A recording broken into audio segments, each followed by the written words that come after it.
Bem-vindos ao Bankless Brasil Podcast, onde a gente explora as fronteiras e trazemos para vocês conteúdo de qualidade. Hoje a gente vai fazer um episódio um pouco diferente do convencional. A gente vai falar um pouco sobre a história do dinheiro, o que é o dinheiro, assim, o que é a história antes das criptomoedas e por que essa revolução cripto está acontecendo.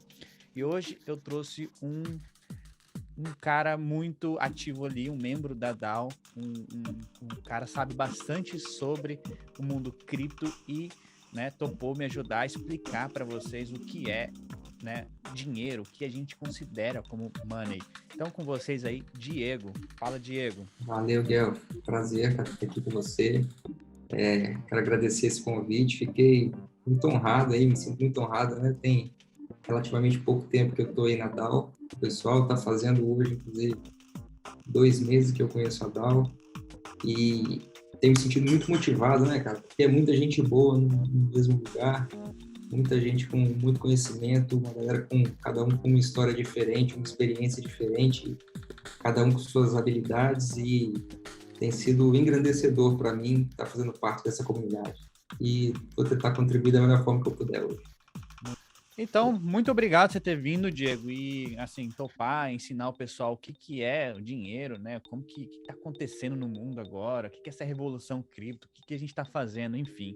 Mas vamos começar antes, né? Nos apresentando. Você podia falar para o pessoal quem é o Diego, o que você faz, né? Como você conheceu o cripto, como você conheceu o Bankless DAO, por exemplo. Fala aí, Diego.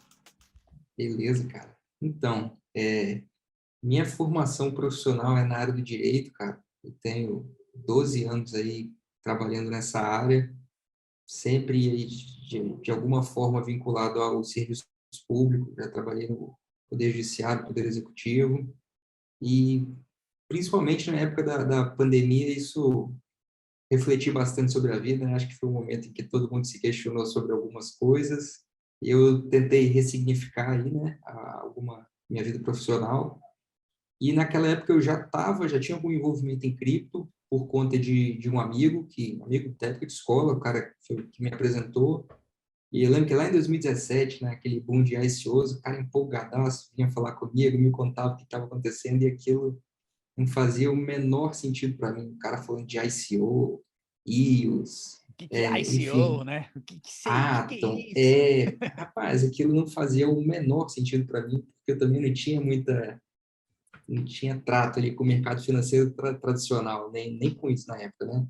E aí eu fui deixando para lá e tal, e de tanto que esse amigo insistiu, em algum momento eu comprei, criei uma carteira lá na mercado Bitcoin na época, e aí fiz a minha primeira compra de Bitcoin. Eu lembro que foi um negócio estranho, cara, que você depositava o dinheiro, tinha que mandar um e-mail com comprovante, assim, era uma burocracia, e eu Para sempre abrir tinha a aquele medo, conta. né? Para abrir a Para conta.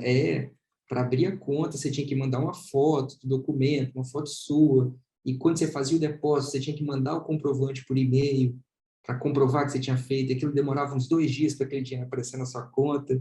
E naquela eu ficava com aquele medo assim, puxa, o dinheiro já saiu da minha conta do banco. Não apareceu lá ainda, onde é que está esse dinheiro, né? Sempre, É. sempre rolava isso, cara. E eu lembro que o meu maior medo na época era assim, e esse amigo meu sempre perguntava, tá, mas e aí? Você botou dinheiro em cripto e tal, e já tirou? E ele nunca tinha tirado. Não, não vou tirar, porque está crescendo, eu vou comprar isso, vou comprar aquilo. Era sempre uma empolgação que esse cara falava comigo, e eu sempre com o pé atrás, né?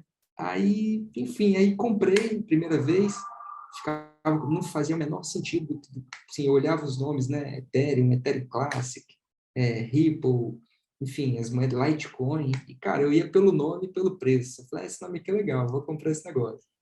E, cara, tipo, apostando, assim, né? Aí fiz algumas experiências ali naquele ano de 2017, 2018 e tal, até que em 2019 eu comecei eu lembro que esse cara falou comigo assim, não, a gente tem que ter 32 Ethereum, porque vai ter o Ethereum 2.0, o Proof of Stake, e, cara, nada daquilo Que é fazia isso? sentido para mim. Exatamente isso que eu pensava. E aí eu decidi me aprofundar e estudar, tentar entender o que era aquilo. E aí, por influência desse mesmo cara, ele me emprestou aquele livro, A Internet do Dinheiro, do Certo. Andrés Antonopoulos. E aí eu já tinha assistido alguns vídeos daquele cara e eu achava muito interessante a abordagem dele, porque era um sujeito com uma abordagem mais educacional, né?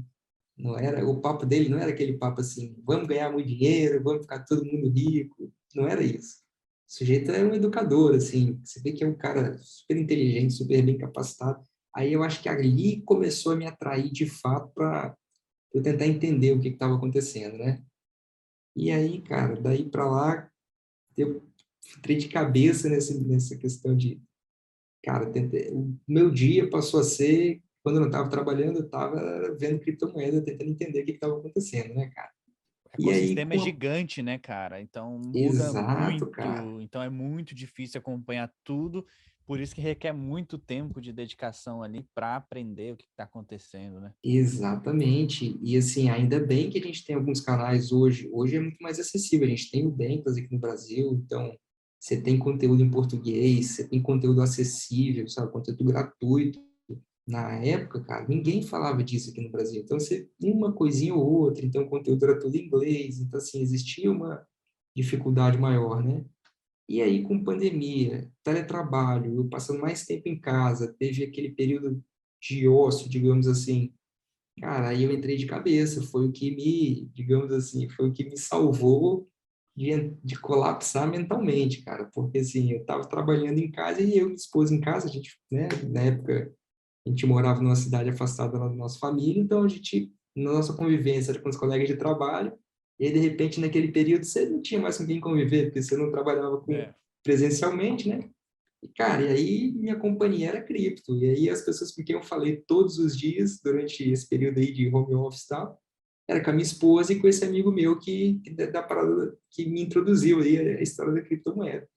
E, cara, e muita coisa aconteceu nesse ano, né? Então, assim, era era aquilo que me falava, vou levantar cedo que eu quero ver que aquela notícia, o que deu naquilo, sabe?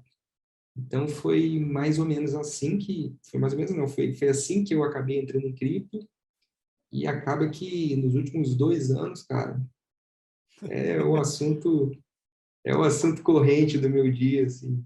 A gente diz que criptomoedas, em geral, assim, né, é como um buraco negro, né, ou então um rabbit hole, um buraco do coelho, porque é muita coisa que tem, porque não é só cripto ali, não é você só comprar e vender, mas tem a base, o fundamento do que é o dinheiro, né, assim, então é a mudança de paradigma, onde muda a cultura, a forma de pensar sobre o sistema atual que a gente tem, faz você estudar sobre assuntos que esteve com você a vida toda, mas ninguém deu importância, por exemplo, Exatamente. inflação, ninguém quer saber de Aham, onde que vem o exatamente. dinheiro, né?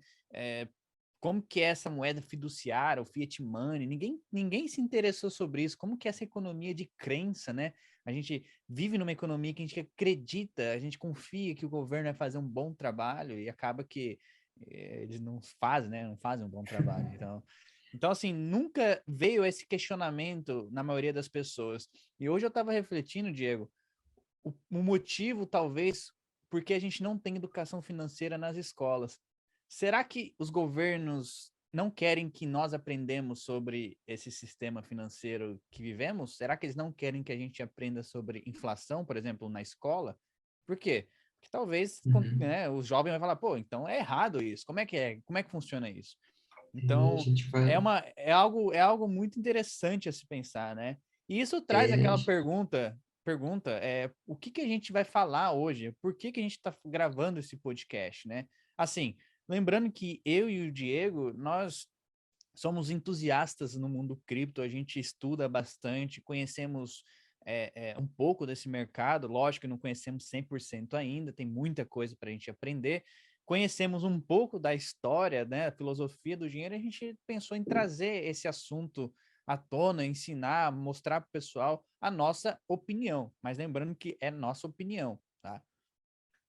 exatamente, que bom que você falou isso, porque assim, a gente vai tratar de um assunto bem sensível, né, que é algo que a gente nasce vivenciando aquilo, como se fosse uma verdade, e hoje a gente vai tentar questionar o que é o dinheiro, e assim, e nada do que nenhum de nós fala aqui é indicação para compra ou venda de nada.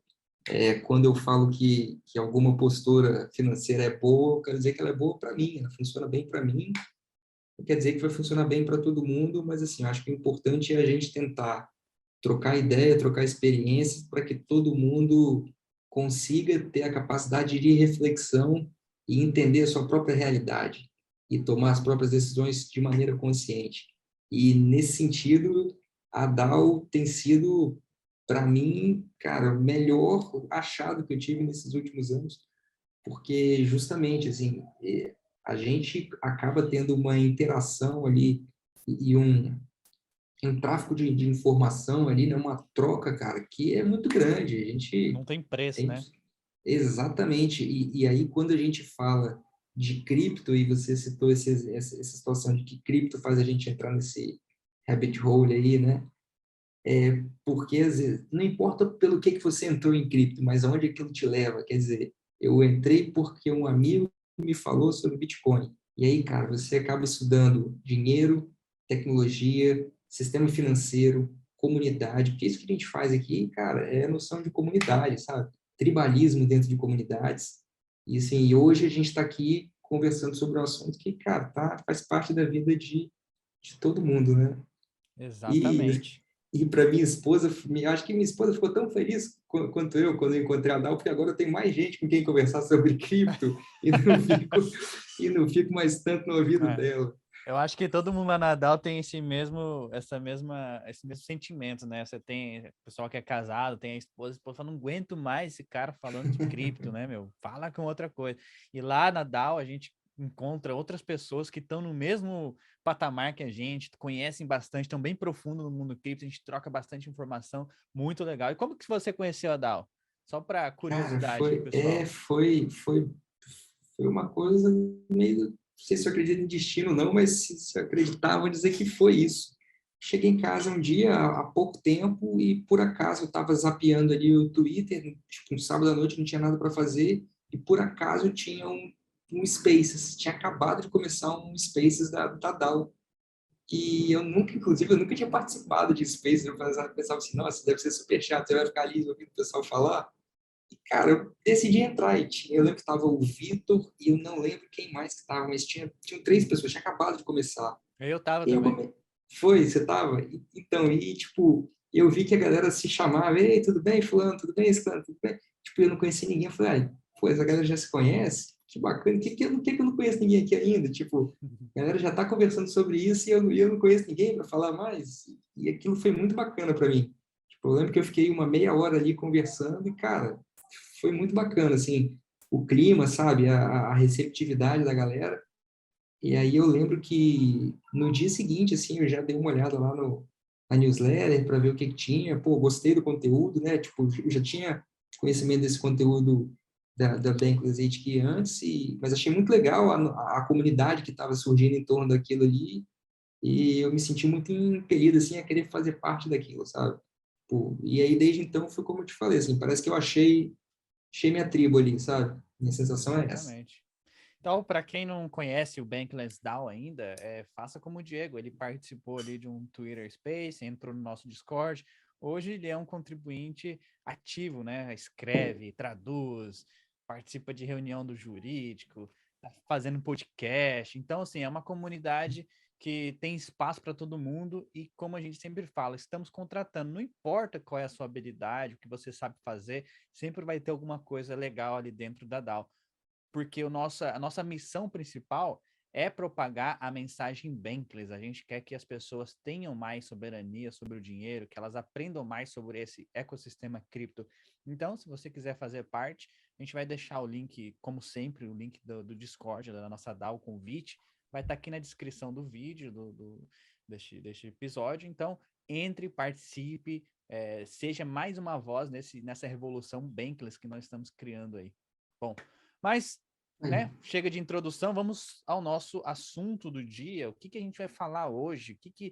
Por que a gente está gravando esse podcast? Bom, primeiramente, né, eu trouxe aqui o Diego, porque ele também está nesse entusiasta cripto e ele conhece um pouco sobre a história do dinheiro, né? Ele estudou bastante para trazer para a gente uma perspectiva diferente, coisa que a gente não aprende na escola e muitas pessoas nem sabem qual é a história do dinheiro, né? A gente vive aquela mentalidade que a gente tem que fazer dinheiro o tempo inteiro, mas nós não sabemos o porquê que a gente precisa fazer dinheiro o tempo inteiro. Então a gente não sabe os vilões do dinheiro, tipo inflação, governo imprimindo a rodo. Enfim, a gente vai trazer um pouco sobre a história, a filosofia antes de cripto e o que está acontecendo hoje. Então a gente pode começar por aí mesmo, Diego. Então, assim, a questão é que falar sobre dinheiro, né, como a gente já mencionou, assim, a gente aceita dinheiro como uma coisa muito natural, né? Mas o dinheiro, como qualquer outro elemento da sociedade moderna que a gente vive, o dinheiro é uma criação humana, né? Moeda é criação, dinheiro é criação. E eu, assim, a minha formação jurídica, eu tento fazer um paralelo, assim, o direito, né, as leis, as normas, sejam elas normas de conduta, normas legais, elas surgem do convívio social. Enquanto não tem sociedade formada, você não precisa desse tipo de organização.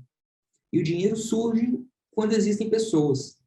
E é muito interessante uma visão que existe de que dinheiro é uma criação, né? É algo abstrato que o ser humano criou e é uma forma de linguagem, na verdade. Dinheiro é a linguagem que o ser humano usa para transferir valor. Então, assim, dessa visão deriva a noção de que o dinheiro é a primeira tecnologia, é a primeira invenção, de que os primeiros registros escritos né, que se conhece hoje são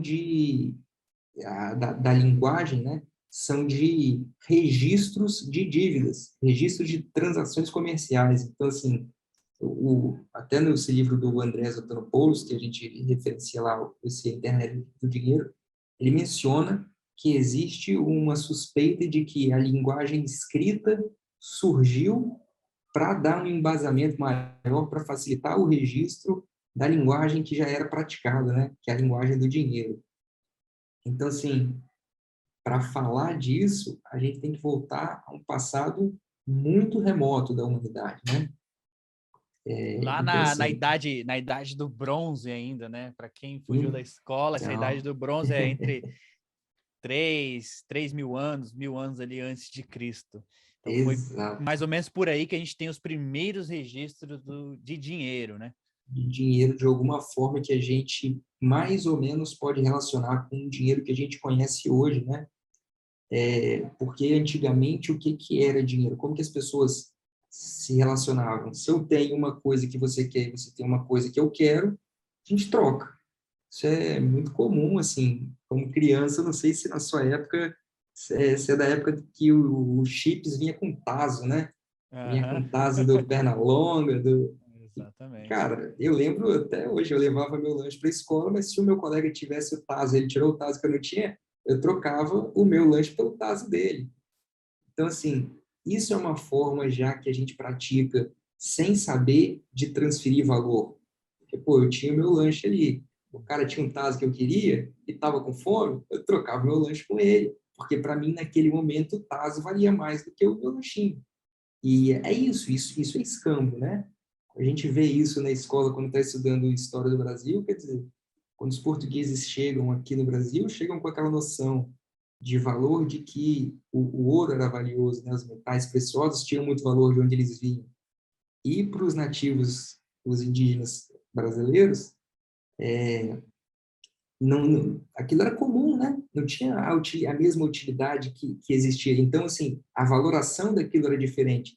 Só que para eles, o que era raro? Tecido, espelho. Então, tem sempre aquela história, né? Trocava um espelhinho, um pedacinho de seda por ouro, quando os portugueses chegavam, porque a forma de valorar as coisas era diferente. Quer dizer, cada um tinha uma linguagem de valor para aquilo. E isso é a forma mais essencial de dinheiro que o ser humano conhece, que é o escambo. E o escambo foi desenvolvido basicamente até esse período que você falou. E, assim, a gente sempre pensa, né, que já que a gente falou que dinheiro é uma forma de tecnologia, né, as tecnologias sempre evoluem. E a tecnologia evolui normalmente por uma necessidade, né? A não ser atualmente aí que as empresas fazem sempre um telefone com alguma coisa nova só porque vai dar mais lucro para ela, né? Mas, normalmente, o que estimula a evolução de uma tecnologia é a necessidade.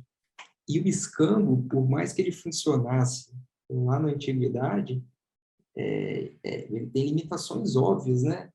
Quer dizer, você imagina se hoje a gente tivesse que fazer comércio com escambo. Imagina para você comprar um apartamento, trocar um, Exatamente.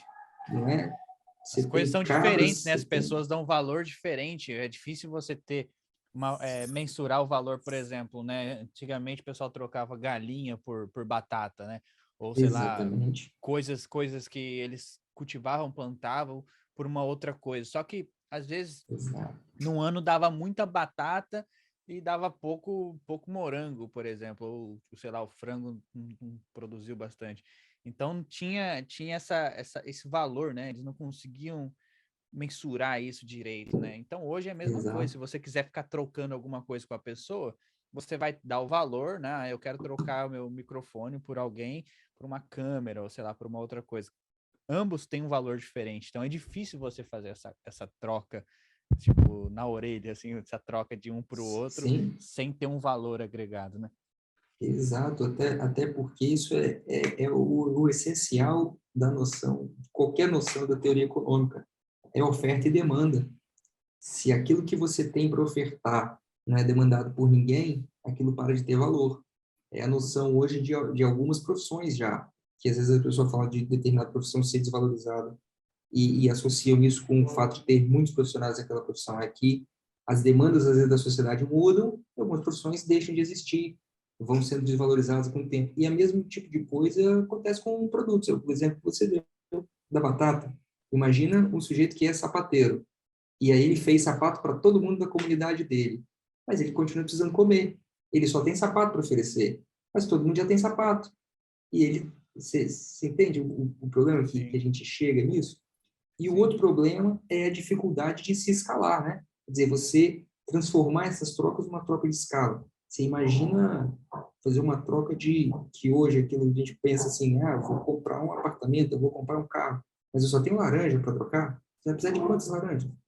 Você vai ter que Exatamente. transportar essas laranjas, elas estragam, e a forma de estocar. Então, em função dessas limitações, dessa primeira tecnologia, dessa primeira forma de transacionar valor, surge o dinheiro, né? E aí, o primeiro tipo de dinheiro que surge é o dinheiro, no dinheiro commodity, né? Que a gente chama. Que é assim, me chama até a atenção, inclusive, hoje, fazendo um parênteses aqui, o Bruno ter falado que no Brasil já foi moeda corrente oficial o tabaco. O Sério, tabaco já foi sério. moeda oficial do Brasil. Ou seja, commodity é um bem natural que as pessoas usavam, né, para trocar, ainda até hoje usam, né? Óleo, petróleo é uma commodity, ouro é uma commodity, né? E nessa época usavam o quê? No Nessa Brasil, época, tabaco. tabaco no Brasil. Quer dizer, Mas, mas, você vê, mas antigamente era o quê? Conchas? Conchas é commodity? Não. existem, né? Tem vários tipos de moedas, as moedas assim, da primeira forma de dinheiro, quer dizer, conchas que eram mais raras, eram usadas como dinheiro, determinados tipos de pedra, sal era dinheiro. Então, assim, é muito curioso você entender assim que aquilo é o que, na verdade, é o que representa, né? A linguagem de troca de valor. Você pode ter conchas, como hoje a gente tem uma moeda cunhada. Na época eram conchas e podia ser um pedaço de ouro, um pedaço de prata. A questão é que o ser humano deixou de trocar os bens no estado natural deles para usar meios de representação de valor que poderiam ser trocados por outras coisas. Uhum. E aí, assim, as primeiras características que se identifica, né, ou as características mais essenciais que se identifica no dinheiro, né, nesse dinheiro já criado, esse dinheiro, essa forma abstrata aí de você transacionar valor, são as seguintes, né, a gente pode falar de cada uma delas, assim. Dinheiro é algo que serve como reserva de valor, né? Então, assim, dinheiro é algo que você espera que mantenha o valor com o passar do tempo. É algo que não perece. Essa seria uma característica essencial do dinheiro, né? porque isso resolve o problema, por exemplo, de você trocar laranjas, trocar animais. Laranja estraga se você deixar guardado. Animal morre com o passar do tempo. O dinheiro em si seria uma coisa não perecível. Então, o valor que ele representa seria mantido ao longo do tempo, né? Uma outra característica do dinheiro é isso ser um meio de troca, né? Porque um dos problemas que a gente viu lá do escambo era como que as pessoas valoravam coisas diferentes tinham valores diferentes, né? Certo. Então, a questão do dinheiro como instrumento de troca, como meio de troca, era uma forma de você uniformizar a linguagem de valor. Então, se todo mundo usasse o mesmo instrumento para comunicar valor, é mais fácil você ter uma comunicação que funcione entre as pessoas, né? Isso facilita muito a troca de bens e de serviços. Se você tem digamos assim, uma linguagem uniforme para comunicar aquilo, né? Uma outra característica do dinheiro que mostra a vantagem do dinheiro em relação às trocas por escambo é a fungibilidade, né? E fungibilidade é um termo até comum no universo jurídico, assim, que fungível é aquilo que pode ser substituído, uma coisa fungível é aquela coisa que pode ser substituída por outra igual, digamos assim, sem que você sofra nenhum prejuízo com isso. Ou Então, seja, uma se eu tô nota de R$ 10 pode ser substituída por duas de 5. exatamente, ou por outra nota de 10. Exato, se Exatamente. você me empresta R$ 10 e eu falo assim, amanhã eu te devolvo, tá? Eu gasto aquela nota, pego outra nota qualquer de R$ 10 e te devolvo ela. Pouco importa se foi a nota que você me entregou ou se foi outra. Aquilo é fungível. Então, assim, os bens in natura não necessariamente são fungíveis. E aí a gente só pensa em cavalo, por exemplo, em cachorro. Você tem cachorro da mesma raça que um tem um valor, outro tem outro. Um cavalo reprodutor tem um valor, um cavalo de corrida tem outro. Não são É, iguais. não são iguais. Então, assim, a mesma madeira de mesma qualidade, digamos assim, né? Ou que venha do mesmo tipo de árvore. Uma pode ter um diâmetro maior, outra pode ter um diâmetro menor, uma pode ter um tipo de cor, outra pode ter outra. E o ser humano valora isso de uma maneira diferente. E quando a gente cria um meio de troca que uniformiza isso, você resolve mais um problema. Ou Outra seja, característica. a unidade de dinheiro é sempre igual a outra, né? Comparando o que você Uhum, está falando, você exatamente isso. colocou que um tênis não necessariamente é igual ao outro, mas a unidade do dinheiro sim é igual ao outro. Um Bitcoin vai ser igual a um outro Bitcoin. Exatamente. Um real vai ser igual a um real, igual a gente falou como exemplo aqui. Exatamente. Se você me transfere uma fração de uma criptomoeda e, e amanhã eu te devolvo uma fração de uma criptomoeda, desde que seja a mesma criptomoeda, pouco importa se é exatamente a mesma fração que você me entregou, porque não tem diferença. São substituíveis. A fungibilidade é relacionada com isso. É substituível. É o exemplo da nota de dinheiro. Quer dizer, dinheiro é o bem fungível por excelência. Ele foi criado para ser fungível. E outra característica do dinheiro é que ele é divisível. A história que a gente falou, você acabou de dar o exemplo. Se você me dá uma nota de 10, eu te devolvo duas de 5. Ou eu te devolvo 5 de 2. Antigamente dava até para devolver nota de R$ 1, que nem existe mais, Não né? E existe daí a mais. pouco a gente entra no motivo pelo qual não existe mais nota de R$ 1. Mas é isso, você consegue transformar, por exemplo, R$ 100 em várias parcelas muito menores. E aí me diz, se você faz escambo, como é que você divide um gado? Como é que você divide uma cabra, por exemplo? Não divide, né? Então, assim, existia essa dificuldade na troca em natura que foi suprida pelo dinheiro, né? E uma outra característica do dinheiro, pelo menos quando o dinheiro surge na concepção, assim, é de que o dinheiro seria finito. Por que o dinheiro seria melhor do que a troca em natura? porque você não consegue criar mais dinheiro com muita facilidade no momento que você quiser. E isso é essencial para que o dinheiro seja uma reserva de valor, Uhum. porque se você consegue, a qualquer momento, criar mais daquele meio de troca, aquele meio de troca acaba valendo menos. Então, assim, é só a gente pensar, por exemplo, na noção de safra, né? O Brasil é um grande país exportador de produtos relacionados ao agronegócio. Então, no ano que a safra bate recordes, a tendência é que tenha uma queda no preço, porque a oferta é muito maior. E se não, a demanda não acompanha essa oferta, você vai ter mais oferta do que a demanda. A tendência é que o preço caia. O preço caia. E A isso...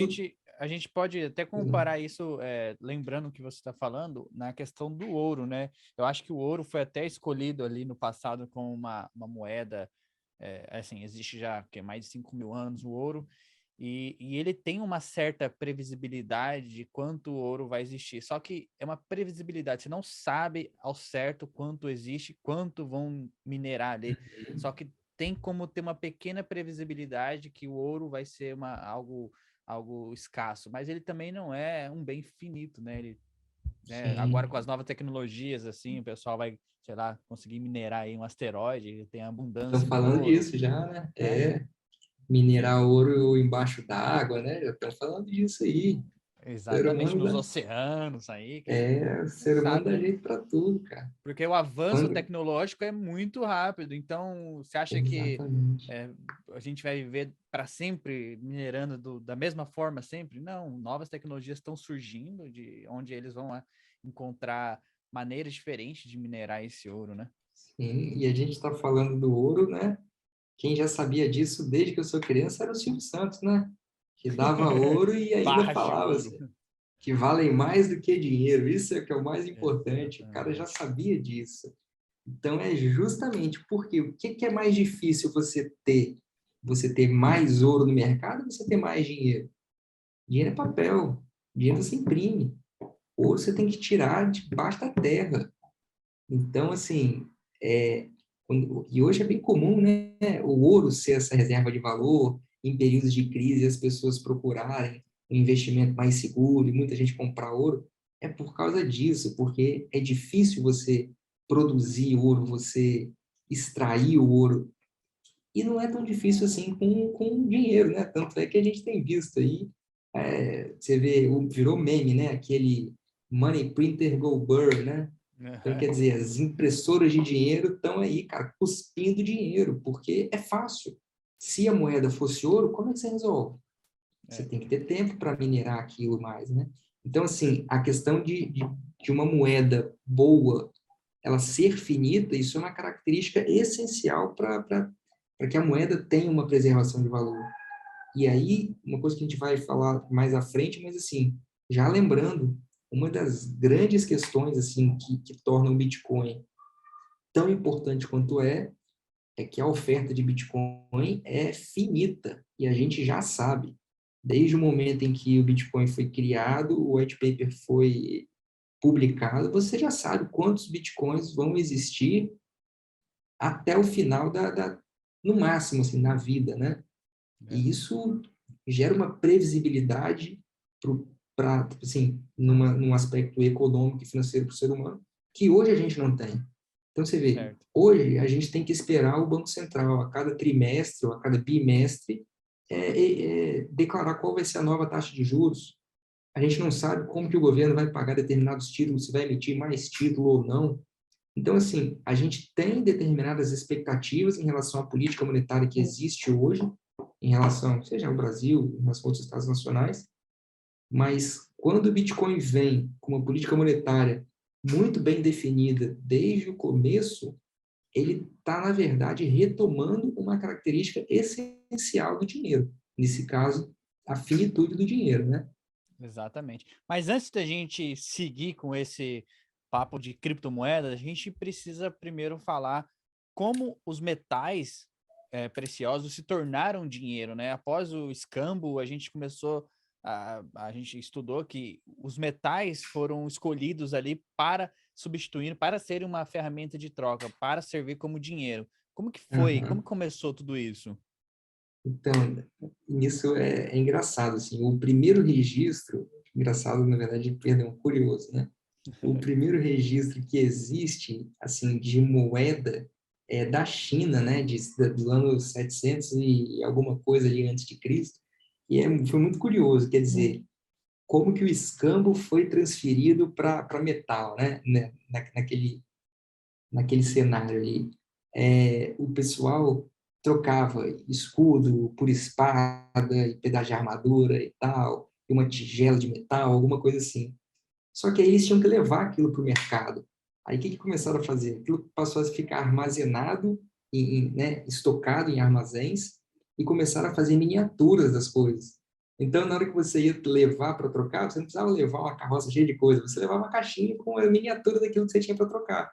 Aí as pessoas trocavam aquelas miniaturas de espadinha, escudinho, bacinha, ia lá no armazém e E trocava. pegava original. Exato.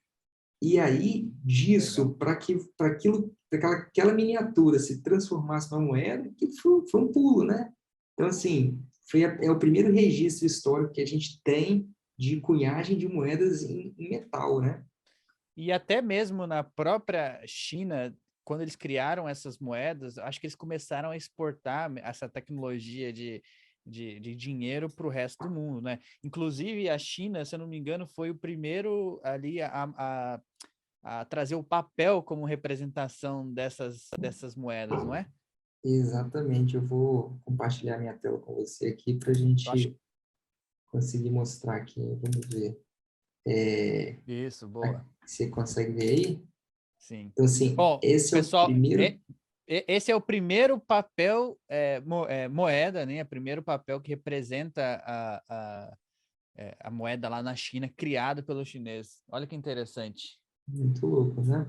Muito louco. E o curioso é que a mensagem que tinha era de que os fraudadores seriam decapitados, né?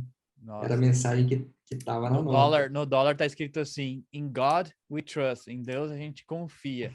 Na moeda chinesa estava escrito assim: quem falsificar vai perder a cabeça. Aí acho que o pessoal falou: opa, nem vamos falsificar. Era um negócio sério, né? E o que dizem é que esse intercâmbio dessa noção de moeda, né, de papel, moeda e tudo mais, foram com as navegações, né? Da mesma forma que existia o intercâmbio comercial de produtos, tecnologia viaja, né? Tecnologia que existe, você hoje está aí nos Estados Unidos. Algo que está lançando... Hoje é muito mais rápido, né? Mas eu lembro quando eu era criança, sei lá, alguém viajava e trazia um negócio de presente que, nossa, não existe isso aqui ainda, né? Enfim, então imagina naquela época, né? Isso, a gente está falando aqui em poucos minutos, mas isso levou séculos para acontecer, né? Então, assim, a gente viu que a gente passou do escambo para uma noção elementar de moeda, né? A gente viu aí algumas características da moeda, que ela é limitada, que ela é fungível, tal. Mas aí, assim, a gente viu que pelas características do dinheiro, ele resolve vários problemas do escambo. Mas o dinheiro também não é um milagre, né? Então, o dinheiro tem alguns problemas. E essa nota aí da China deixa muito claro um desses problemas. Quer dizer, como que a gente consegue verificar a autenticidade do dinheiro, né? Exatamente. Como? Como que a gente consegue verificar isso? Hoje em Eu dia sei vende que no hoje, eBay eu a sei que hoje o canetinha, pessoal né? pega uma canetinha, e passa assim, ó, é verdadeiro ou falso. Tem É uma isso luz aí. também que você coloca na luz assim, o pessoal fala, não, é falso, verdadeiro. Mas a canetinha só pode usar na nota de 50, que não pode gastar ela também com qualquer nota não, né? Verdade.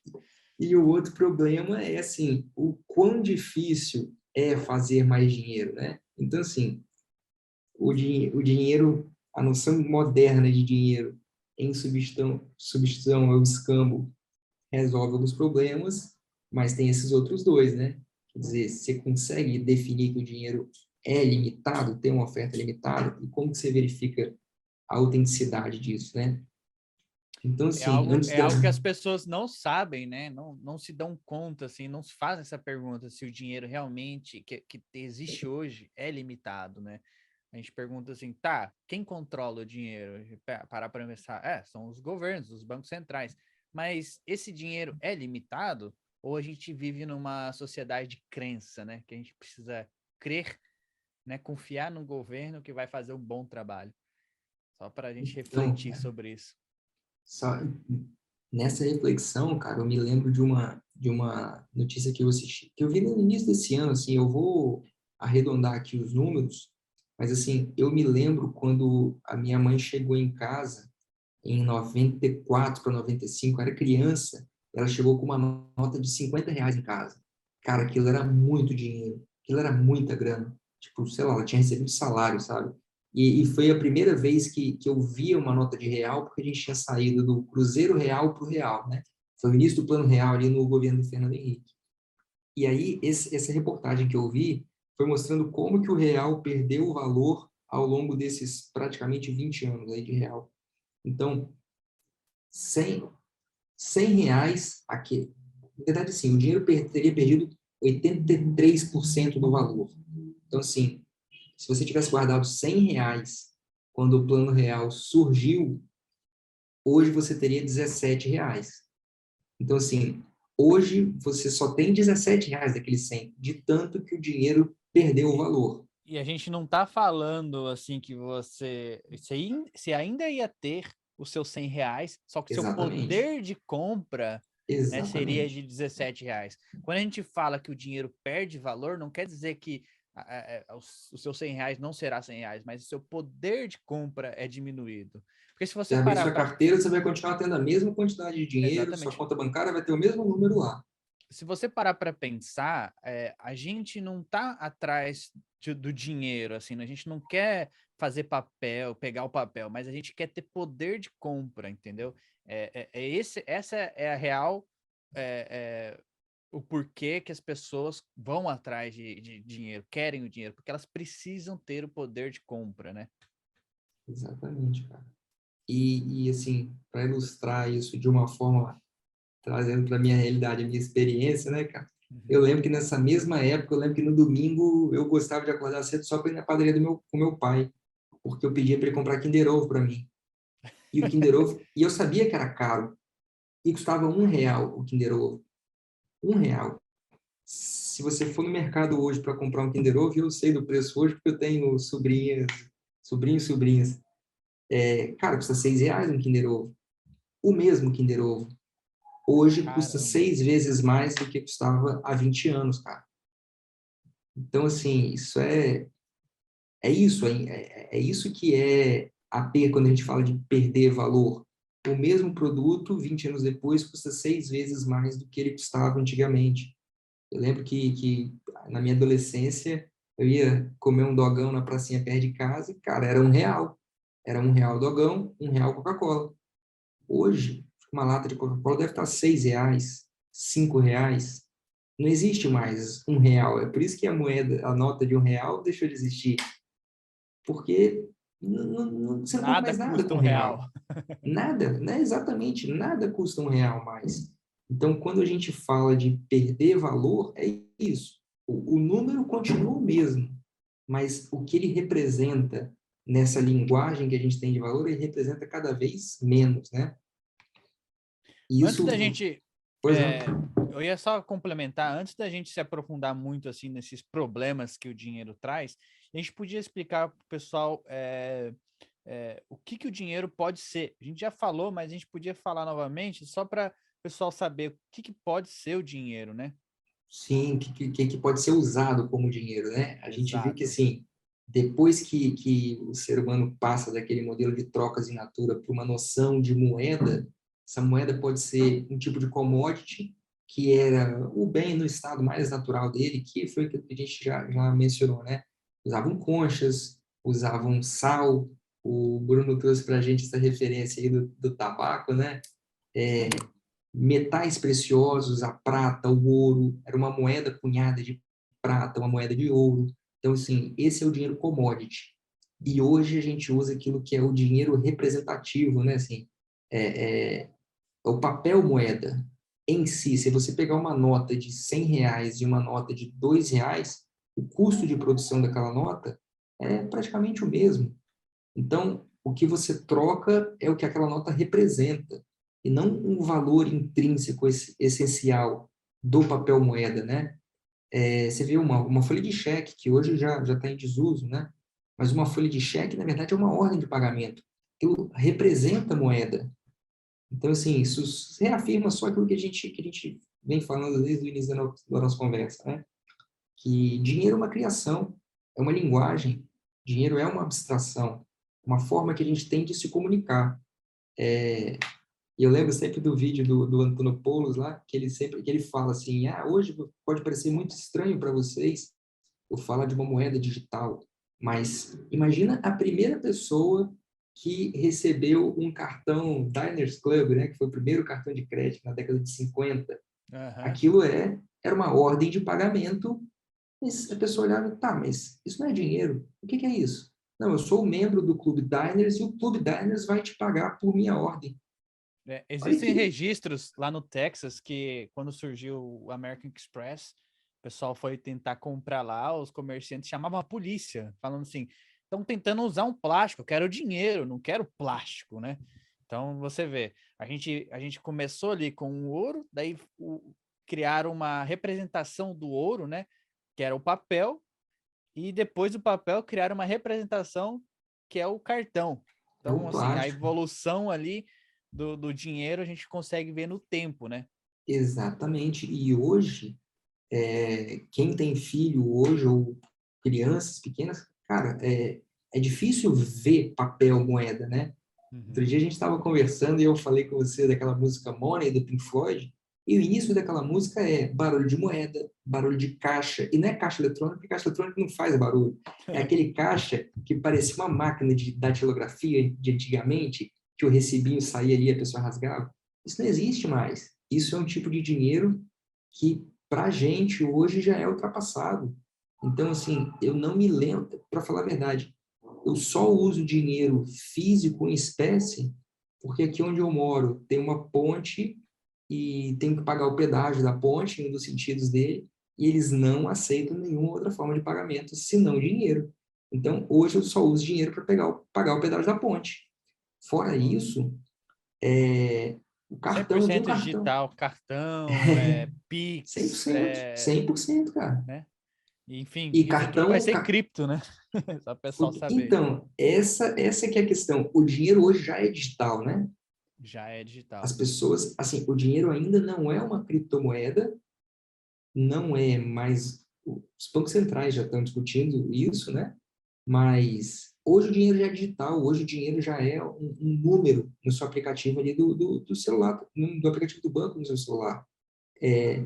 Porque quem te paga recebe um salário direto no celular, aumenta o número no saldo dele. Se ele tiver que fazer uma transferência, tiver que fazer uma compra no mercado, vai diminuir o número no aplicativo dele. E só você consegue viver sem nunca pegar uma moeda na mão, sabe? E isso, assim, a gente toma isso como uma coisa natural, mas isso é uma evolução dessa linguagem, isso é uma evolução dessa tecnologia. E me chama a atenção quando eu saio com meu pai, eu saí com ele para almoçar no sábado, cara, ele tira dinheiro do bolso para pagar o almoço, sabe? A gente foi almoçar, ele tirou dinheiro, assim, mas ele recebe um depósito no banco, ele vai no banco, saca o dinheiro que ele vai usar durante a semana, sabe? E, assim, é hábito dele, né? É, É hábito. eu acho E, que assim, os jovens de hoje em dia nem devem saber o que é dinheiro, papel, assim, muitos deles nem devem pegar papel e muito menos uma folha de cheque, né? Poucas pessoas sabem é mais hoje, os jovens, tô dizendo jovens verdade. aí que joga Fortnite, compra skin no game, vai lá saber o que é cash ou então o que é cheque, né? É algo já que uma tecnologia já ultrapassada, né? Ontem E mesmo eu estava com meu sobrinho, só para te interromper um momento, estava com meu sobrinho de 12 anos, e, cara, ele estava alucinado que a gente estava na casa da minha sogra, a avó dele, e ela tinha achado umas moedas lá de Cruzeiro Real, de Cruzeiro, de nossa, Cruzado. Ele ficou louco, cara. E aquilo é da década de 80, isso tem 30 anos. E já cara, é história, já não tem valor nenhum. E, assim, é isso, cara. O dinheiro foi passando e a gente aqui no Brasil ainda tem uma realidade que na nossa história recente o dinheiro foi mudando muito, né? A gente tem uma certa estabilidade nos últimos 20 e poucos anos, mas, pô, nos Estados Unidos, há quanto tempo? O dólar é o dólar. O dólar é o dólar tem mais de 100 anos. Exatamente. Então assim, É, para a gente aqui deveria ser ainda mais compreensível de que o dinheiro evolui, cara. O dinheiro muda as formas de você negociar, a moeda muda, a forma que de a gente fazer esse intercâmbio de valor, isso muda e vai continuar mudando, porque com certeza. a sociedade evolui, né? E sem contar que depois que a gente falou do escambo, passamos ali para a China e tal, decidiram usar moedas, começaram a usar moedas, metais preciosos como moeda, né? Tentaram a prata, aí foi o ouro, né? Por que o ouro? Porque o Uhum. ouro é raro, ele é difícil de produzir, tem mais escassez, só que ele não é fácil de, por exemplo, você tá carregando ouro, ele é pesado, né? Difícil de carregar, é caro para você estocar ouro, né? E às vezes você queria Exato. comprar alguma coisa com ouro. Como que você voltava a troco para alguém chegar com uma barra de ouro? Você tinha que raspar lá uma grama para pagar. Então foi nessa ideia, né, do que o ouro era caro de estocar, era difícil de transportar, que criaram o papel moeda Uhum. que foi uma representação do ouro, né, naquela época. Então, os ouros ficavam em armazéns e você recebia um papel e você podia trocar com alguém, né, que representava o ouro. Aí essa pessoa podia pegar o papel e ir lá nesse armazém e pegar o ouro de volta, né? Era mais ou menos isso. E aí Exatamente. depois surgiram os bancos centrais Uhum. justamente com essa mentalidade. Eles tinham todo o ouro estocado nos seus cofres e as pessoas usavam os papéis para trocar com os outros e tinha garantia do ouro, né? Então todo papel ele tinha um lastro no ouro, então não era criado mais papel do que a quantidade de ouro que tinha ali, né? Então todo mundo, eu lembro, eu li em algum lugar que, se eu não me engano, um dólar na época era, ou acho que US$ 32 era igual a uma grama de ouro, ou vice-versa. Então você Uhum. podia pegar essa representação, esse papel, e ir lá no Banco Central, e pegava seu ouro de volta, né? Então Sim, isso, sim. isso, isso permaneceu por muitos anos, até, se eu não me engano, a década de 70, né? Porque o que Sim. aconteceu? Durante a Segunda Guerra Mundial, né? É, o mundo lá estava em guerra, a Europa lá, todo mundo invadindo e tal, e começaram a mandar todo o ouro para os Estados Unidos, porque os Estados Unidos era o único país que ninguém tinha invadido, estava mais seguro. Chegou um momento que eu acho que os Estados Unidos estava com 95%, 90%, todo o ouro que existia no mundo ali nos seus cofres. Isso deu um pouco de poder para o país, né? Falou, opa, a gente tem todo o ouro aqui, né? A gente tem o nosso dólar, como é que a gente pode fazer, né? Então, o mundo inteiro começou a usar o dólar por conta que os Estados Unidos tinham todo o ouro ali no seu cofre, né? Isso aí, né? Acabou que na Segunda Guerra o grande vencedor foi os Estados Unidos, né? Que saiu da guerra do lado Mas ninguém vê vencedor isso, né? Ninguém tipo, vê, e mas os Estados Unidos saiu bem vencedor, porque, cara, ele teve ela todo o estava ouro, né? dizimada. Conseguiu todo o Exato, poder ali que sobrou da exato. guerra, ele teve isso. Mas aí o que E, aconteceu? O que e aconteceu com isso só, daí? só antes da gente seguir adiante, você falou da moeda de ouro que ela resgatava, né? Você conseguia Aham. resgatar uma quantidade de dinheiro para moeda de ouro. É engraçado que tem uma questão que fala assim que o dinheiro bom, né? Essa expressão, chama o dinheiro bom, aquele dinheiro que mantém o valor, chama de sound money, né? É Sound uma money. expressão, sound money é o dinheiro sonoro, é o dinheiro que soa. E essa expressão de dinheiro que soa é dinheiro de soar, de fazer som. Isso eu vi no Fernando Ulrich. Os cara pegavam o ouro e tacavam assim no chão, Pegava a né? E moeda fazia o de ouro barulho. e Pim! batia para Exatamente. ouvir, porque aí pelo som sabia da pureza da moeda ou não, para saber É, se estava sendo para trás. Então, assim, de novo a gente volta ao que a dificuldade, um dos problemas do dinheiro. Como é que você verifica a veracidade? Na época, o pessoal estava acostumado a transacionar com ouro, era pelo som da moeda. Então, a moeda que soava de uma maneira límpida era o sound money. Isso acabou historicamente se tornando sinônimo de um dinheiro bom. exatamente. Bom, E como então a gente já sabe que depois de tudo que a gente contou aqui, o pessoal começou a usar o ouro, né? E o dólar em si, ele era lastreado no ouro, porque os Estados Unidos retinha de todo o ouro que existia ali e fizeram um acordo, os países falaram assim, não, o dólar vai ser o dinheiro do mundo ali de negociação mundial, porque os Estados Unidos têm todo o ouro, né? Então, ok. Então os países, eles começaram a ter o dólar, comprar dólar para falar assim, não, eu tenho o Estados Unidos tá com ouro lá, então eu tenho o dólar, representa a quantidade de ouro. Até que 1971, o presidente americano, acho que era o Nixon, né? Richard Nixon, é. Exatamente. Ele decidiu não ter mais lastro nenhum. Ele falou, decretou uma lei lá que todo o dinheiro fiduciário não teria mais lastro com ouro. E você sabe o Pessoas porquê não que ele tinham fez mais isso, né? direito. Não, não sei exatamente. Bom, pelo que eu li, os Estados Unidos estavam em guerra lá, naquela guerra do Vietnã, né? E Aham. precisava de dinheiro, precisava de armas, tanques, ele precisava mandar mais dinheiro. Só que, lembra que o dólar tinha lastro no ouro, então você não podia produzir mais dólar do que a quantidade de ouro que você tinha nos seus cofres. Então, o que aconteceu?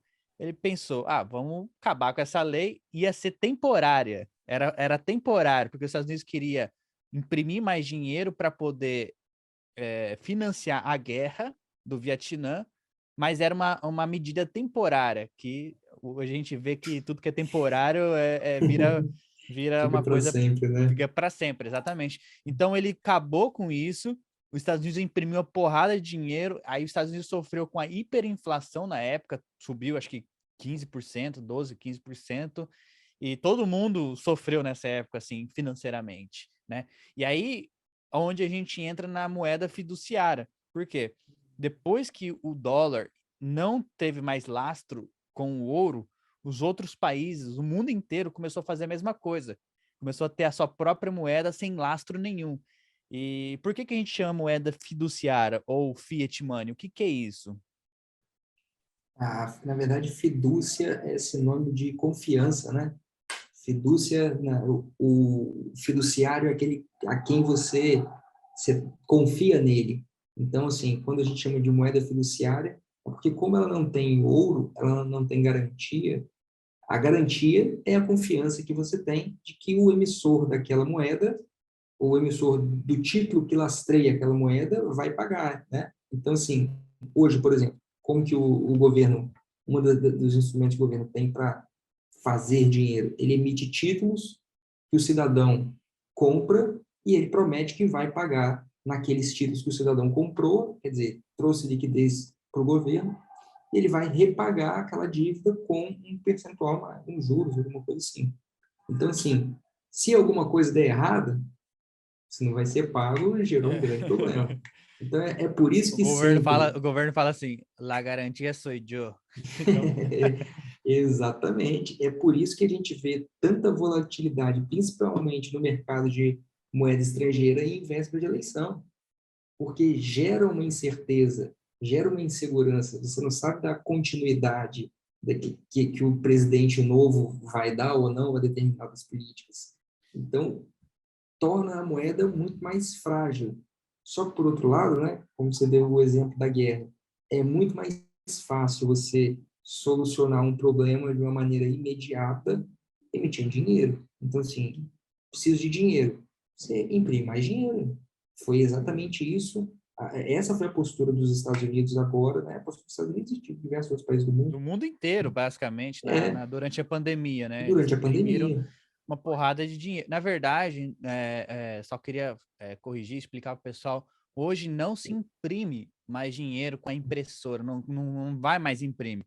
Hoje o Banco Central, tanto o Banco Central americano como o Banco Central brasileiro, ainda imprime, mas não é tanto. Eles têm um servidor centralizado, um banco de dados centralizado, onde ele só aumenta os zeros lá, ele só aumenta a quantidade de supply que tem no mercado. E aí isso, os bancos fazem o papel de distribuir, entendeu? Então, ou seja, tem muito dinheiro cash nos bancos, nas reservas, sei lá. Então, o Banco Central não imprime mais, ele imprime de forma digital, ele só altera o Digital. banco de dados, né? Para o pessoal que acha Exatamente. que imprime um monte, mas ele muda Ele muda lá no servidor, fala, vamos ter mais aqui.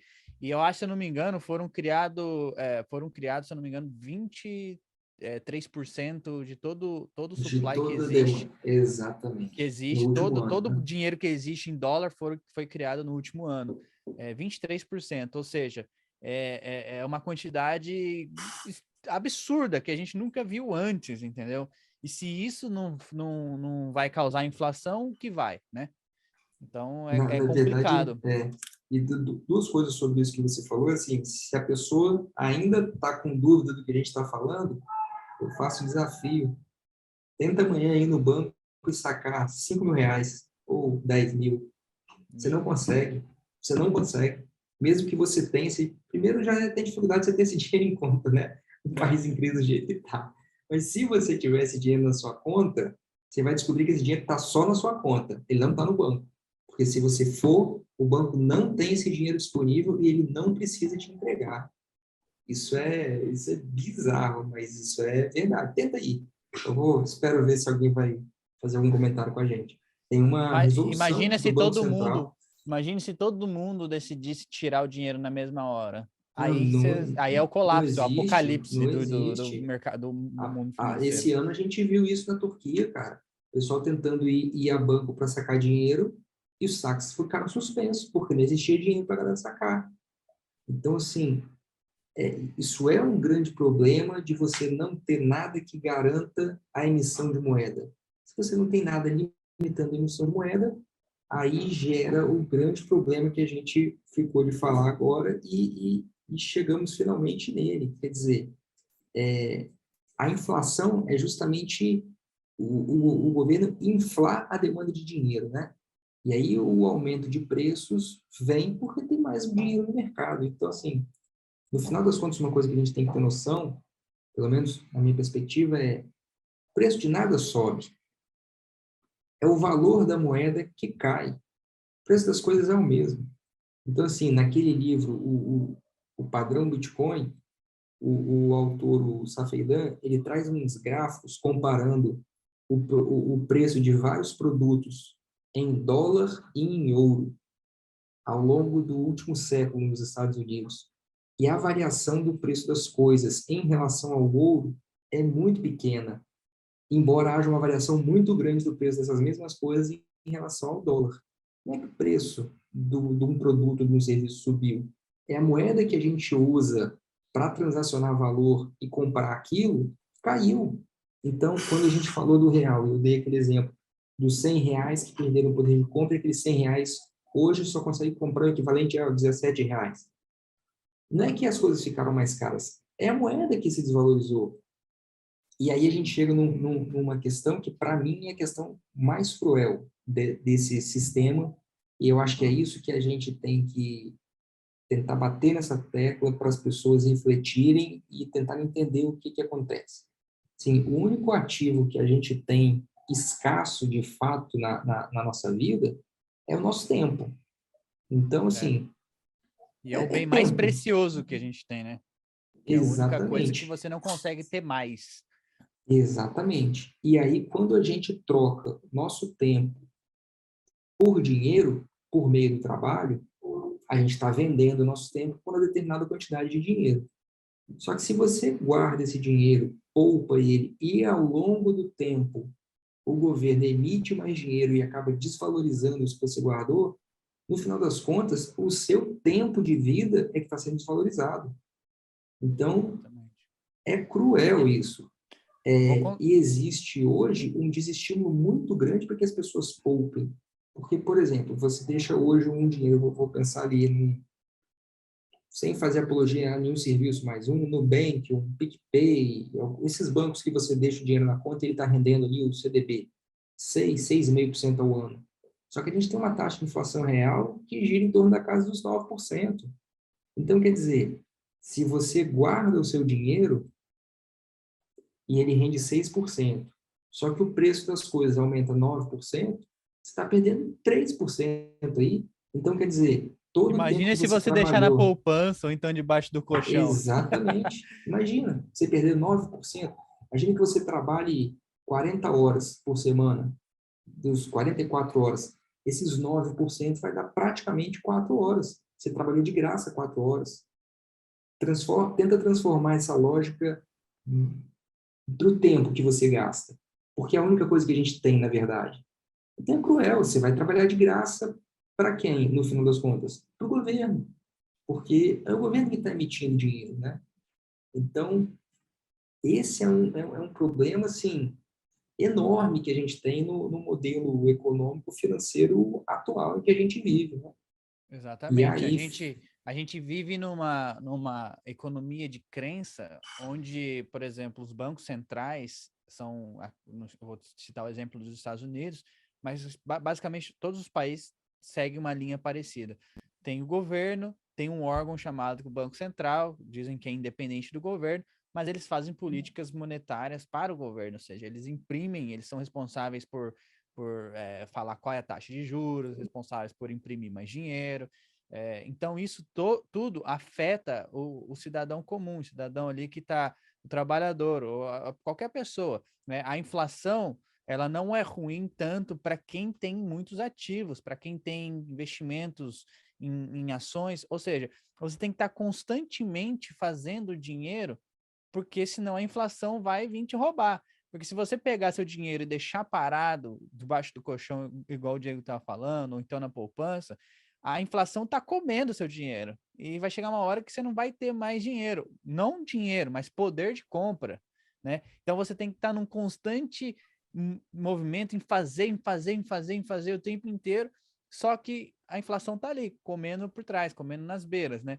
Não só a inflação, mas você tem alto índice de imposto que você precisa pagar também, e cada vez mais o cidadão precisa pagar mais impostos e a inflação cada vez mais alta. Por quê? Porque a gente confia que o governo vai fazer uma boa política monetária e a gente parar, é só olhar, é só olhar. A gente tem exemplos, Venezuela, o que aconteceu com a Venezuela? O dinheiro deles perdeu 95%, sei lá, 99% de valor. A gente tem a Argentina, que o dinheiro deles também não vale nada. Por quê? Péssima política monetária. A gente precisa confiar que os políticos, que o governo vai fazer um bom trabalho com isso, né? E aí, como que a gente consegue se livrar desse poder, desse monopólio? Porque isso é um monopólio, não é? É um monopólio. A gente não tem escolha, a gente não tem outro sistema financeiro a não ser aquele que o governo nos impôs. Então, assim, como que a gente sai desse monopólio, né? Como que a gente consegue ter mais soberania sobre nosso capital sem se preocupar com inflação, que vai acontecer, enfim, com política monetária, né? Então, eu gosto de falar, eu falo para as pessoas que dinheiro é uma narrativa. Por que é uma narrativa? Porque a gente acredita que aquele papel tem valor, né? A gente cresceu, a gente nasceu, nossos pais falaram para a gente que isso tem valor e a gente acredita, simples.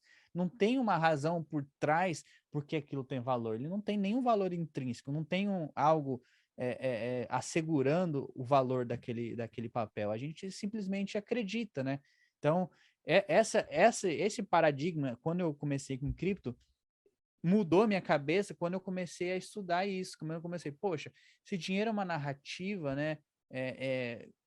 Sempre eu vou estar perdendo, porque os governos podem imprimir o tanto que eles quiserem, podem fazer o que eles quiserem, pode fazer a política monetária que eles quiserem. Eu não tenho poder de escolher o que vai ser feito, a taxa de juros lá nas alturas, enfim. Até é legal a gente falar isso, que a gente pretende fazer novos episódios falando um pouco sobre esse assunto, sobre essa psicologia do dinheiro, mas esse modelo mental de pensar o que é o dinheiro é muito interessante, não é? exato, e infelizmente a gente só para refletir sobre isso, a gente só sente a necessidade de uma evolução até no nosso pensamento quando o problema bate à nossa porta, né? É. Então, assim, essa realidade que a gente está discutindo hoje, ela, para mim, ela é uma realidade, para você mas eu sei que para muita gente no Brasil ainda não é, as pessoas ainda não se deram conta disso. Mas os nossos vizinhos aqui na América Latina já se deram. Cara, se tiver, eu me lembro, tive a oportunidade de viajar para Buenos Aires e você anda na rua, você passa em frente à imobiliária, o preço dos imóveis é cotado em dólar. A moeda nacional é o peso argentino, mas tudo que você quiser comprar, você compra em dólar. Imóvel, que é um bem que mantém o valor, né, teoricamente é um bom investimento, é cotado em dólar. Então, Venezuela, Uruguai, as pessoas já têm o hábito de ter reservas financeiras em dólar. As pessoas não fazem reserva na moeda do próprio país, porque Exatamente. já tiveram problemas econômicos e financeiros tão grandes, assim, tão bizarros, que elas já se deram conta de que elas precisam de uma alternativa para a moeda delas. E você mencionou ainda a questão da soberania, né? De que o Estado tem o monopólio. E o Estado tendo o monopólio do dinheiro é uma representação de soberania. Só que a gente vê que, olhando para a história, não foi assim sempre, né? Porque quando as trocas eram in natura, as pessoas definiam o que era moeda. Quando as trocas eram feitas naquele modelo de moeda commodity, não era o governo que emitia aquilo, eram as pessoas que criavam as suas moedas. Era o que a moeda vinha como uma linguagem natural da sociedade, aquilo que funcionava muito bem. E aí, quando os governos trazem para si esse monopólio, aí que a gente começa a ter alguns problemas de ordem maior, né? E um outro comentário que eu queria fazer sobre o que você falou, de as pessoas hoje precisarem buscar ativos opcionais, assim, né? Alternativas para os produtos de mercado que existem hoje. Eu me lembro daquele livro do Jason, eu esqueço o nome, Jason, o perfil dele é o Parabolic Guy, que é o Bitcoin, Hard Money You Can Fuck With. É um livro muito bom, é um livro relativamente fácil de ler, ele é um Bitcoin maximalista, mas eu lembro que quando eu terminei de ler o livro dele, assim, a minha vontade era comprar Bitcoin, acumular o máximo de Bitcoin que eu podia, porque, assim, é muito interessante, assim, a abordagem dele, e ele acaba mostrando para a gente de que essa necessidade de cada vez mais gente buscar mercado financeiro, buscar ações, buscar investimentos mais arriscados, é só uma consequência da desvalorização do dinheiro e os Exatamente. produtos mais tradicionais para as pessoas que não, as pessoas não têm que ter necessariamente um conhecimento aprofundado sobre o mercado financeiro. A gente tem outras coisas para se preocupar na vida, mas a partir do momento que você está perdendo dinheiro, você acaba tendo que arriscar mais. E muita gente arrisca e para alguém ganhar dinheiro no mercado financeiro, alguém está perdendo, né? Esse dinheiro do mercado financeiro que alguém ganha é porque alguém perde. E aí, assim, acaba sendo mais cruel. A pessoa é compelida a ir para vias mais arrojadas de buscar um rendimento do seu dinheiro e acaba se arriscando cada vez mais por conta de uma política financeira e econômica que acaba empurrando ela para aquilo ali, né? Bom, é isso aí. Então, só para fazer um resumo final aqui, para a gente encerrar o episódio de hoje, o dinheiro, como a gente conhece esse sistema, né? Eu acredito que é um sistema de crença e a gente precisa confiar em 12, 15 pessoas dentro de uma sala para decidir o que vai ser para o nosso futuro. Então, o sistema, o modelo de criptomoedas, ele vem com a intenção de mudar isso, de transferir esse poder, esse monopólio, ter uma alternativa para as pessoas. E finalmente, depois de toda essa história que a gente falou para vocês do que é o dinheiro, a gente chegou no fato do que é as criptomoedas, como que as criptomoedas surgiram, né? O Bitcoin foi o primeiro, logo tivemos o Ethereum, e tem uma porção de outras criptomoedas, mas falaremos em um próximo episódio. E lembrando que esse assunto é bem complexo. A gente fez um resumão de tudo que a gente sabe. Lógico que nos próximos episódios a gente pode falar um pouco mais sobre a história do dinheiro, mas isso é mais para despertar o seu interesse, a sua curiosidade em tentar entender o que é o dinheiro, o que é a inflação, né? Como que funciona esse sistema que nós vivemos hoje em dia e por que que essa revolução cripto está acontecendo? Porque nós no Bankless, nós não acreditamos que cripto seja só mais um ativo ali que você compra e vende e traga para o dinheiro fiduciário. Não, a gente acredita que é uma mudança mesmo de paradigma, que é uma cultura nova sendo implementada, que as pessoas poderão ser mais soberanas, poderão ser mais livres, né? Ter mais liberdade de fazer o que quiser, e sem se preocupar com esse negócio de inflação, de governo, política monetária, porque nós, no mundo cripto, acreditamos que ninguém tem que ter o poder de imprimir dinheiro. Porque se eu tivesse uma impressora, ou se você tivesse uma impressora de imprimir dinheiro, Diego, tem certeza que eu iria imprimir todo dia ali uma notinha de 100, né? Não Enfim, ia parar mas de só... funcionar a minha. Exatamente, ia colocar ela torando até queimar. Mas então, só para resumir a nossa história, finalmente chegamos a esse modelo criptomoedas. Então, só para recapitular, começamos ali no escambo, fomos ali para as moedas ali na China, né, que eles criaram o primeiro papel. Aí depois os metais preciosos foram adotados, né? Tivemos a prata, o ouro, e depois disso tivemos o papel, que era a representação do ouro, e depois disso, do papel, tivemos os cartões, que são representação do papel. A gente pode chamar isso de camada, né? Igual a gente tem em cripto, que a gente fala layer 1, layer 2. No dinheiro existe a camada 1, que era o ouro, a camada 2, que foi o dinheiro de papel, e a camada 3, que foi o cartão. E todos são conectados um com o outro, né? Mas enfim, vamos encerrar o episódio de hoje. Falamos aí, tentamos explicar de uma forma mais simples, né? Descomplicando para vocês o que é esse negócio de dinheiro, o que é isso, né? E trouxemos para vocês um pouco da história do mundo sobre esse assunto. E nos próximos episódios, assim, na próxima semana, a gente vai se aprofundar mais sobre o mundo cripto, mas também com esse viés, essa história de dinheiro como a gente conhece hoje. A gente vai fazer comparações ali para você possa entender de maneira fácil o que é esse tal de Bitcoin, o que é criptomoedas, o que é Ethereum. É isso, Diego? Isso aí, eu tô ansioso já para saber o que é isso também com você. Cara, muito Porque todo dia eu obrigado. descubro alguma coisa nova ainda. Exatamente. Mas enfim, muito obrigado por você ter participado aqui hoje. Foi muito bacana o papo. Você falou muito bem. Espero que as pessoas tenham gostado. Se você tiver alguma sugestão, pode deixar aqui no comentário. Mas, bom, esperamos você no próximo episódio dessa série que é que a gente chama ali da história do dinheiro, história da criptomoeda, psicologia do dinheiro, não sei, se você quiser chamar. Mas, enfim, deixa um comentário se você tiver alguma sugestão, curta o nosso vídeo, curta o nosso trabalho. Se você quiser fazer parte do Bankless Brasil, é só entrar no nosso Discord, o link está aqui na descrição. Também, se você quiser se aprofundar mais no mundo cripto, eu sugiro para você assinar o Bankless Newsletter, artigos.banklessbr.com, e entrar lá no nosso Discord também, né?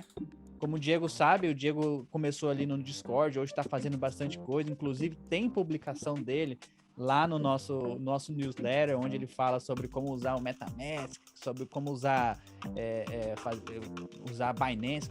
Qual que é o artigo que você publicou lá? O último foi como comprar NFT, como Exatamente, como transferir comprar fundos, NFT. Então, como transferir seus fundos para Polygon. Amanhã tá para exatamente. sair já, né? Agora não sei quando a pessoa vai estar vendo isso, mas o próximo artigo já é primeira experiência de DeFi, como trocar tokens, um token por outro. Legal, bacana isso aí. O basicão aí a gente vai ensinar pro pessoal.